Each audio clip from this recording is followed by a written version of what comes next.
J'ai l'impression que les gens ont besoin d'avoir des icônes, ont besoin d'avoir des figures pour les encourager. Tant mieux, Greta Thunberg, elle incarne cette jeunesse qui a envie de bouger. Moi, personnellement, j'ai envie de dire, soyez le changement vous-même et tuez vos idoles.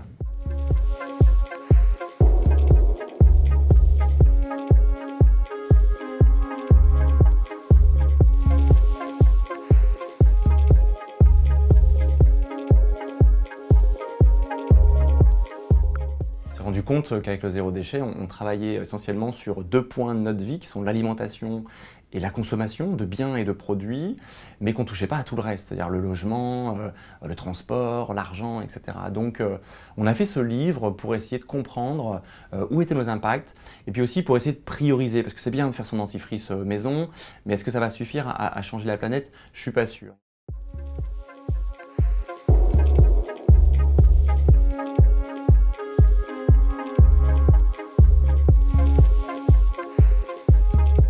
Le bilan carbone d'un individu français aujourd'hui, c'est 12 tonnes de CO2 émis par an. Si on voulait limiter le changement climatique aujourd'hui à 2 degrés, et l'enjeu il est là, c'est-à-dire que les 2 degrés sont acquis, mais il ne faut pas qu'on aille plus loin, il faudrait qu'on émette tous individuellement 2 tonnes de CO2 sur Terre pour 7 milliards d'individus. C'est-à-dire que si l'individu ne fait pas le changement ou ne demande pas le changement, il ne se passera rien. La marche du siècle, c'est très bien, ça permet de montrer qu'il y a un mouvement global fort qui demande des changements massifs au niveau étatique. Malheureusement, ça ne se passe pas au niveau de l'État. Aujourd'hui, l'État est le grand facilitateur du commerce international, le grand dérégulateur, et ne joue absolument pas son rôle pour la transition écologique. Moi, je crois beaucoup à l'échelle territoriale. Je crois beaucoup aux comités de communes, aux agglos et aux maires pour faire le changement. Quand on prend une communauté de communes, on a tous les différents flux impactants et essentiels à nos vies qui sont les transports, l'alimentation, l'énergie, l'eau, l'éducation des enfants, voire même la santé. Quand ça arrive d'en haut et que c'est concentré, ça marche mal.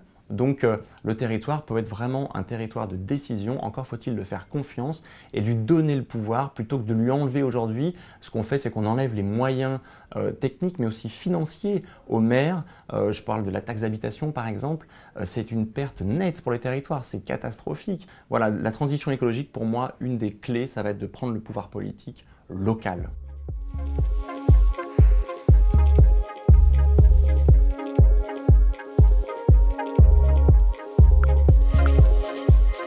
Notre argent qu'on a en banque, ce ne sont pas des billets qui dorment dans un coffre en Suisse, mais cet argent-là, c'est une ligne numérique sur l'ordinateur qui va être placée par votre banquier sans qu'on en ait quelconque connaissance ni même la maîtrise. C'est-à-dire, j'ai absolument pas décidé où est-ce que l'argent de mon compte courant va être placé. Cet argent-là qu'on a sur nos livrets A, les assurances vie, etc., cet argent-là, on peut facilement le réorienter sur des projets de transition. Je prends l'exemple de Terre de Liens, par exemple.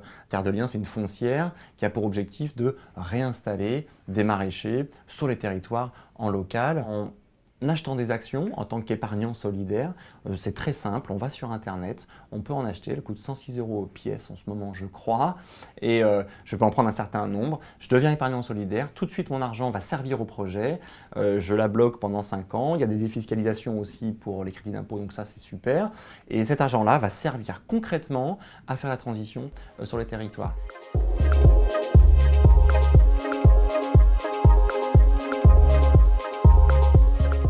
Il y a 2 mondes qui sont complètement différents, c'est la ville et la campagne. C'est ras des villes, ras des champs.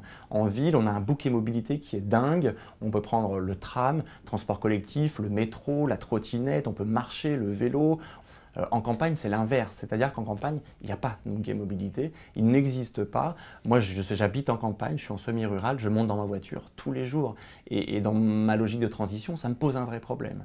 Donc il va falloir qu'on repense aussi l'accès au transport collectif dans les campagnes. C'est simple, on sort, on a un tuk-tuk de 20-30 places qui passe, on pourrait le mettre au biométhane avec les déchets verts de la commune ou les toilettes sèches des habitants, comme c'est le cas à Bristol par exemple, mettre une remorque derrière pour mettre nos vélos, parce que le problème c'est le premier et le dernier kilomètre dans nos déplacements. On irait de centre-ville en centre-ville, on pourrait rayonner pour faire nos courses ou faire ce dont on a à faire, remonter dedans. Mais là encore une fois, de la gratuité. et de la fréquence. C'est là que je n'ai pas à attendre une demi-heure, mais dès que j'arrive, au bout de 3 minutes, j'en ai un. Remettre évidemment les petits trains en fonction. Et puis une des idées, c'est qu'en relocalisant le travail sur les territoires, je pense de l'alimentation, je pense au textile, je pense à plein de choses qu'on a perdues à cause de la globalisation, eh bien, on va avoir beaucoup moins de déplacements pour le travail, des déplacements plus courts et qui vont être collectifs aussi. Donc voilà, relocaliser le travail sur les territoires, ce sera aussi une solution pour décarboner nos transports.